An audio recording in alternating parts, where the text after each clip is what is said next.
The Tom Woods Show, episode 2200. Prepare to set fire to the index card of allowable opinion. Your daily dose of liberty education starts here. The Tom Woods Show.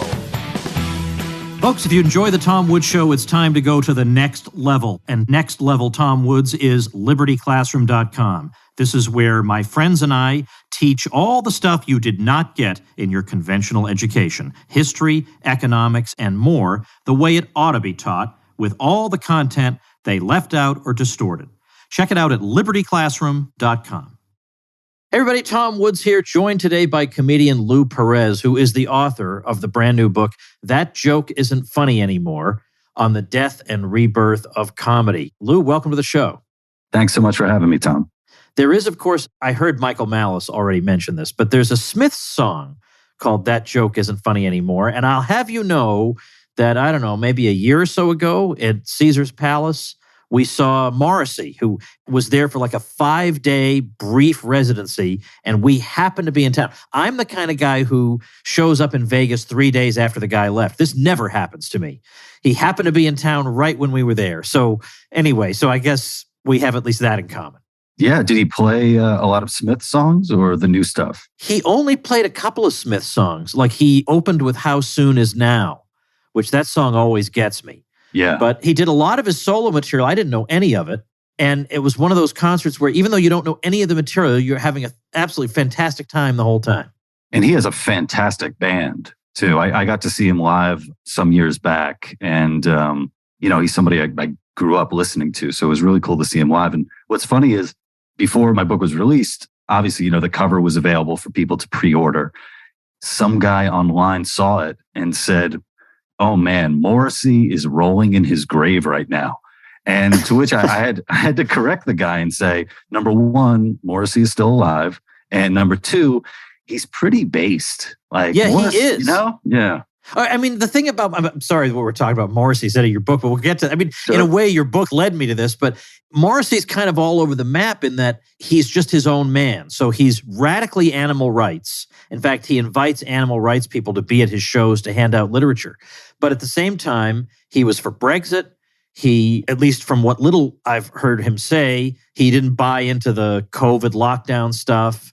And he has an interestingly adversarial relationship with the music press. So I just like him. Yeah, and I think he's also just a really wonderful example of someone who, like, I'm the son of a butcher. I grew up eating meat my whole life.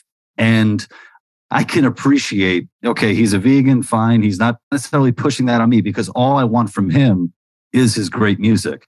To quote the Smiths, the songs that saved your life, And I think it's sort of, it kind of says something about the times that we're living in, especially when people are going after him for his extra musical opinions, where people would just have a really tough time or separating the art from the artist. And it's like, no, I can enjoy this person's music and I don't have to even think about what they think about Brexit, what they think about lockdowns or anything like that. I want the music. Yeah, and I think that's more or less what he more or less believes that even though he'll give his opinion if you ask him for it, he's not one of these celebrities who thinks we're all waiting with bated breath to find out what he thinks about the capital gains tax or something. He really is here to be a performer, and he's a really, really good one. All right, so let's dive in here. Now, when I see a book by a comedian like you, I basically expect it to be, cancel culture is terrible and political correctness is ruining comedy. You can't tell jokes anymore. Millennials are humorless and so on and on. How is your book going to tell me something other than just that? Well, I think one of the things that I tried to do with the book is look back on the 20 years of me doing comedy and sort of re-examining what I love so much about it. And what I love so much about comedy is that throughout my whole life, good times and bad times, comedy was there. And comedy was always a way to break through darkness, whether it's, personal darkness or political darkness or cultural darkness. There was always like a light that I think comedy provided. So rather than be the people that you hear today who are just constantly, complaining about all of this stuff, what I want to show is that no, there is a future here with comedy. And in order to get there, we need to be willing to push back and to fight for what I think comedy does so well, and that is challenging us, sacred cows, challenging the way that we look at the world, the way others look at the world. So overall, I really want my book to be a positive step forward. You mention in your book a sketch from Saturday Night Live that Rob Schneider himself recently referred to just over the past couple of weeks in an interview. And that involved a 2016 sketch, I guess, immediately after the election. And it depicts Hillary Clinton. What's the name of the actress who played her?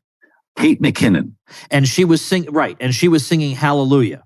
And apparently Rob Schneider said that really was the death knell for SNL. So it's interesting that you also mention that sketch in your book. So given that your subtitle has to do with the death and rebirth of comedy, and Rob Schneider is saying that in effect that marked the death of SNL, can you pinpoint a particular trend or moment or something culturally that represented the death of comedy? As I say in my book, I think SNL provided two of the lowest points. There was that scene that you described that as you're telling it, I almost can't believe that it really happened. And then the other one was a send-off to President Obama where two members of the cast sang "To Sir with Love" to him, and no punchline or anything going on. And it's the same thing with the Hallelujah sketch. Yeah, I just want to make sure that people who didn't see it know about that. That's why we're saying it's so ridiculous. There was no comedy. Yeah, no comedy whatsoever. It wasn't like the comedy bombed. There wasn't any comedy. Yeah, no attempt at comedy whatsoever. And, it's funny, like with SNL, when I first started doing sketch comedy videos and putting it out on YouTube, and in the early days of YouTube, we would make it a point where we would say, look, if we have this idea, we have to get it shot, edited, and out by the latest, like Saturday afternoon, because there was always the chance that, SNL would do this subject, that SNL would take this joke, that this joke would be said on a Weekend Update. And for years, we had that hanging over us. We got to get this out before SNL. And then I would say for maybe the past decade or so, that thought never crosses my mind. I never think, oh, I got to hurry up because SNL is going to tell this joke or tell this joke better. And in a way, I think it's sad for people who really like SNL to see it fall. But on the other hand, it's great for independent comedians like myself and others who are no longer competing with SNL, because that's not where the vanguard is of comedy anymore. Where the comedy is really happening is on all of these online platforms and being produced independently. So I think that's what's really crucial now, is that we're making it happen without, being a part of a mega legacy machine like SNL. So let's talk then for a second about what would constitute the rebirth of comedy. Is it in fact the existence of these marketplaces that are not the traditional ones, that are sort of in the nooks and crannies of the comedy world? I think so. Yeah. And I also think something's happened too with comedy over the years. It used to be that there was kind of like one pathway where if you were a stand-up comedian, you'd get that, sitcom deal, or maybe you get that movie deal. And that was sort of your path. Whereas now, and I think I'm sort of an example of this, I didn't know where my career was going to go. I didn't know which avenue it was going to be. I didn't, maybe in the back of my mind, I was like, oh, wouldn't it be cool if one day I wrote a book? But the way that I got here was unexpected. And I really went with the flow and what was happening. So I think even now, how one would describe what comedy is, you have people who provide hours and hours of comedy entertainment every single week on podcasts. Then you have people who do stand-up comedy. You have people who do sketch comedy. You have people who, for those out there who aren't that into TikTok, there are a lot of comedians who are entertaining, millions of people on that platform. So I think there's something really exciting happening where you're able to do your comedy in all these different ways, and also just build an audience too, build followers that are going to support your work. And I don't think there's ever been a time like this. Yeah, that's true. And I've asked musicians about this because in this day and age, there's so much music out there that you could listen to, so many bands, so much music, all of it at your fingertips. it's really, really hard to stand out when you have that much competition. But at the same time, you also have, at least in theory, you have access to the whole world. I mean, you can put a song out, the whole world can hear it, and you can build up a fan base in ways you couldn't have done otherwise. So on the one hand, because it's so easy to get your material out there, a whole lot more people are doing it. But at the same time, it is easier to get your music out there, and you do have all these different avenues to publicize it and host it and all that. And I've asked musicians which of these two factors tends to win out. The nobody hears my music because it's just the music world is flooded with new music, or thank goodness for the internet because finally I can get my music out. And in general, people are saying it tends to be the second one. And you think comedy is kind of like that? I think so. And something that I found too about comedy, as far as, being able to, make a living off of it. So there was a time where my comedy duo, Greg and Lou, were doing really well on YouTube with Google advertising. And a number of our videos ended up getting demonetized. And they weren't demonetized because they were of a political nature or anything like that. They were demonetized because some of the videos were, I guess, a little too dark or gory, and advertisers didn't want to run ads on it. And that was a real bummer, because it's like, oh man, here we had this revenue stream that is no longer bringing in what it used to. But something that I noticed was, how important it is to do live entertainment, especially comedy. And from performing at, events like Pork Fest, Freedom Fest, doing those sorts of activities, I sort of realized there's such an amazing fan base within, say like our people who are hungry for entertainment and they love to support us. It's like, wow, I think it would be really important to build that out, to have that be something that is definitely a part of my future. I want to be performing more for our people.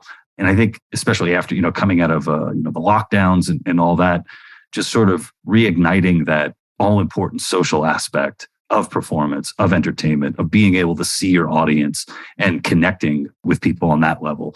That's something I think is definitely important for the future of comedy and really all entertainment. In your comedy, are there any lines you won't cross? You get that. I get that question a lot. I think in the abstract, it's like, are there any lines I wouldn't cross? And I'd be like, no. But the reality is, though, if you take like the darkest subject or the most controversial subject, the darker or more controversial it is, the more it needs to be treated, the more it needs to be honed to work as a joke. So I think if there's a subject that I wouldn't touch, it would probably be because I don't have a strong enough joke to work out on it. And I don't want to be one of those guys who throws something out there, and if it doesn't work, I just blame the audience. Like, oh, you didn't get it, or you guys are snowflakes, or, or anything like that. I think the more controversial something is, the more work you got to do to make it work. I hope that answer works for you. No, that's fair enough. I asked Dave Smith that question. He said, I don't have any such lines. I'll joke about anything. Because there are some people who believe, who really enjoy dark humor. And they can make a case for it. I think if I were a comedian, I'd be the sort of person who could appreciate all these kinds of things, but they wouldn't be my personal cup of tea. So, like, for instance, there may be some people on social media who post certain kinds of memes that maybe the meaning of it I'm okay with, but the presentation isn't my style. But I'm not gonna condemn them on my show or anything like that. I'm not that kind of person. Of course, in your book, you mention quite a few comedians, well-known comedians. You have a lengthy thing on Chris Rock and plenty of others. So I'm curious, if you had to design a Mount Rushmore, so that means 4 heads, Mount Rushmore of comedy, according to Lou Perez, who would those be? And I know it's hard because there are like a million of them, but I'm going to pin you down. Pick 4 greats for me, and then let's talk a little bit about what is it that made them great. A lot of people are funny. What made these people great? Wow. That's a toughie, isn't it? Yeah, it's tough. I think the first 2 are probably the easiest, and that's George Carlin and Richard Pryor. And I think those 2 are the easiest because they were so great and influential decades and decades and decades ago. And a lot of their work still holds up today. So I think they definitely need to be included on that. As far as what would the other two be? See, I got my start doing improv comedy and sketch comedy. So I think that I need to include, some sketch comedians in there. I would probably say Scott Thompson from The Kids in the Hall. The Kids in the Hall were just an incredibly influential sketch comedy team to me. The stuff that Scott Thompson did and continues to do, he's one of the, I describe him as just one of the most dangerous mofos in sketch comedy. And he's somebody I admire very much and look up to. Man, who would the fourth one be? I think you could probably put Dave Chappelle in there just because of the importance that he has with stand-up comedy as well as sketch comedy. Chappelle's show was incredibly influential. You could probably, I don't think you can go wrong with those. And the funny thing is, if you ask me this next week, I might have like a different four for you, Yeah, I've asked people for Mount Rushmores on a variety of things, and it's so hard to pin things. It's like somebody asks you, what's your favorite movie? I don't know. What are you asking me a question like this for? Right. How am I supposed to come up with an answer for that? I want to ask you, even though this is not directly related to the book, I ask every comedian who comes on this show about this. Naturally, in fact, I listened to your interview with Michael Malice, so I know there's been at least one time where you've had a rough experience with an audience, but I don't want to talk about that one. Okay. Just in general, very rarely, I've seen a lot of stand-up comedians, some well-known, some no-names, but I have been present only one time for a comedian who just bombed. And once he started losing the audience, it just didn't matter how good his material was. He just couldn't get them back. It's because for some reason, an audience for a comedian, it's like they get angry at you if you're not funny enough. Like they are now, if it's the last thing they do, they're not going to laugh at your jokes. So is it possible to get an audience back if you feel like you're losing them? Yeah, I definitely think so. But, like what you described there, you are dealing with a mob. Yeah. It becomes, that mob mentality, these really just unconscious vibes, I don't know, that go on there. I think in order to get the audience back, you really need to be on top of your game. You have to be all there. I'll give you an example that, happened recently, and I won't name any names or anything like that. But I was, let's just say after a very long drive, I drove about 7 hours to get a train. And I was supposed to take this train another 3 hours to perform stand-up comedy that night. And when I got to the train station, I found out that someone I know was killed. He had been murdered. It was a really hard thing to find out. Forget about how I feel about it. I was thinking about his family, and it was just such an awful thing to find out. Then I had to take a train for 3 hours. And then after that train ride, I had to go and perform like a half hour of stand-up in a bar setting that wasn't equipped for stand-up comedy. And I had about half the audience there seemed interested to hear what I had to say. And the other half, it was like I didn't even exist. They were going about, talking, flirting, having their interactions. And I got to a point where I was trying to win back the crowd, but my mind was just gone. And I was just all over the place. And I was unable to bring those people back around to the show. And maybe I shouldn't have been doing comedy that night. Maybe I wasn't, because I wasn't all there. I didn't have all my faculties there. Not only was I had, terrible news that I found out, but also I was a little tired and sleep deprived. But maybe I could have got them on a better night. Maybe I could have, worked it better. And, ultimately it's sort of like with comedy, you take the times that you're not at your best and you try to move on and learn from them.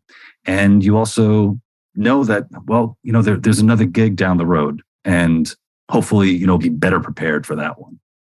Can we talk for a minute about the chapter, How I Became a Far-Right Radical? Because I think, isn't that the piece that ran in the Wall Street Journal? Yes, it is.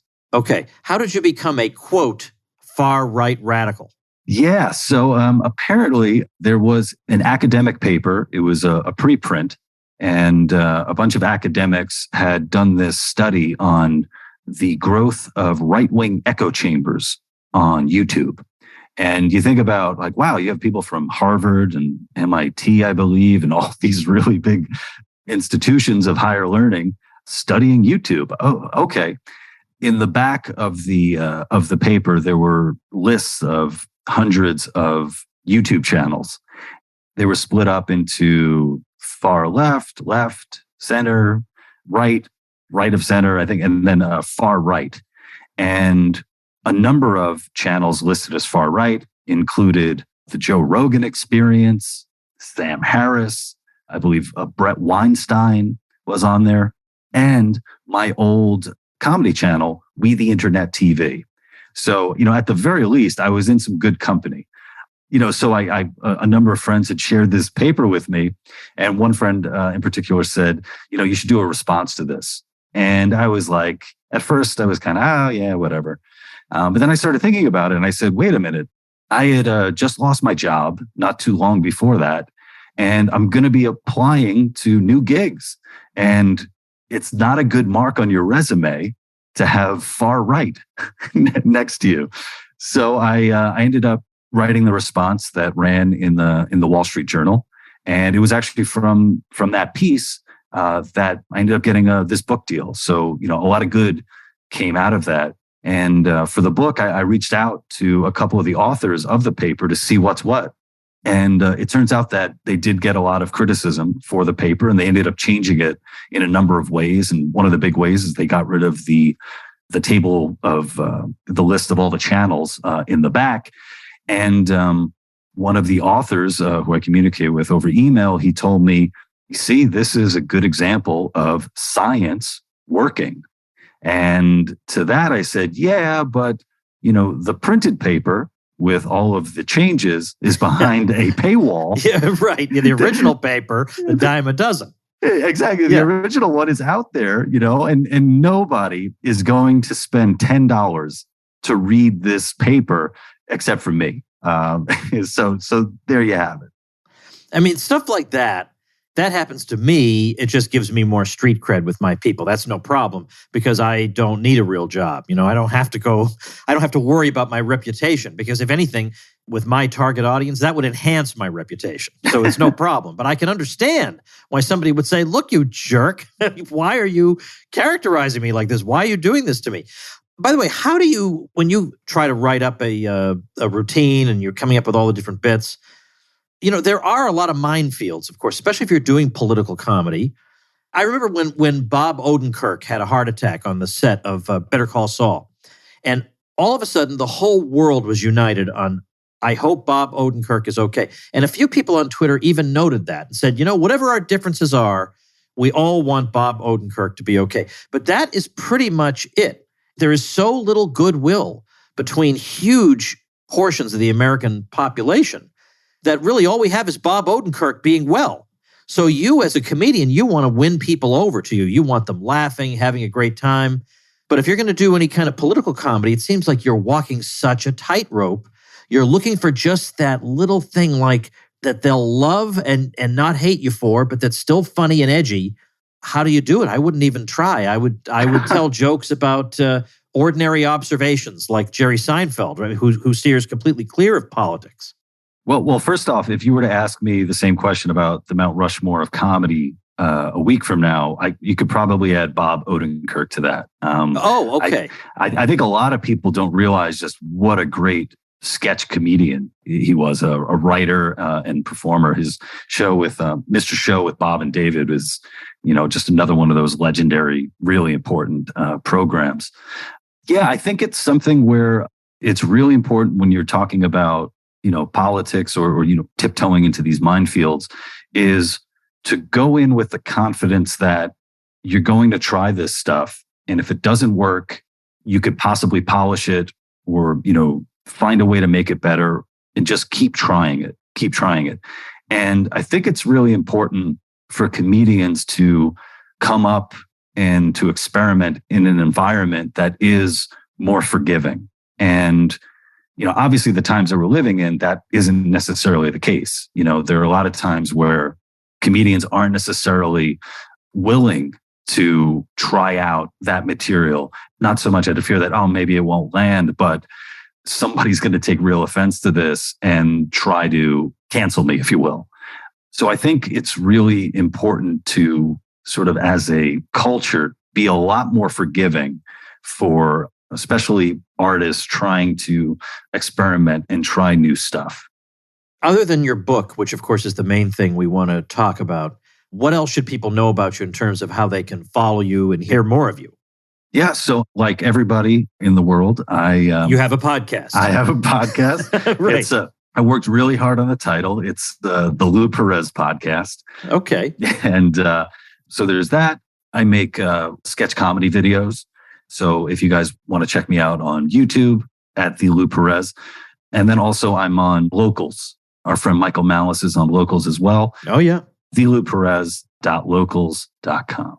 Okay. And it's Lou, L-O-U, and then Perez, P-E-R-E-Z. Well, the book is That Joke Isn't Funny Anymore, on the death and rebirth of comedy, with our friend Lou Perez. I have not had you on the show before, but I did get to see you at a Mises Caucus event, and you were just outstanding. I think you were filling in for Dave Smith. Like at the last minute, they had to get you in there because he couldn't be there. And there was no sense of, wow, this guy just threw something together at the last minute. No. We absolutely loved your set. Absolutely loved it. It was excellent. Thank you so much. And I absolutely love performing for the Mises Caucus. You guys have been so great to me, and I really appreciate it. Yeah, it was so memorable. It just capped off a wonderful event having you there. So thank you for that, for this book, and for your time with me today. Thank you, Tom. All right, everybody, that's going to do it for another week of episodes of The Tom Woods Show. I would make promises to you about all the wonderful episodes coming next week, but I can't remember what any of them are. So you just have to take my word for it. Tune in next week. See you then. Become a smarter libertarian in just 30 minutes a day. Visit TomWoods.com to subscribe to the show for free, and we'll see you next time. Like the sound of The Tom Woods Show? My audio production is provided by Podsworth Media. Check them out at podsworth.com.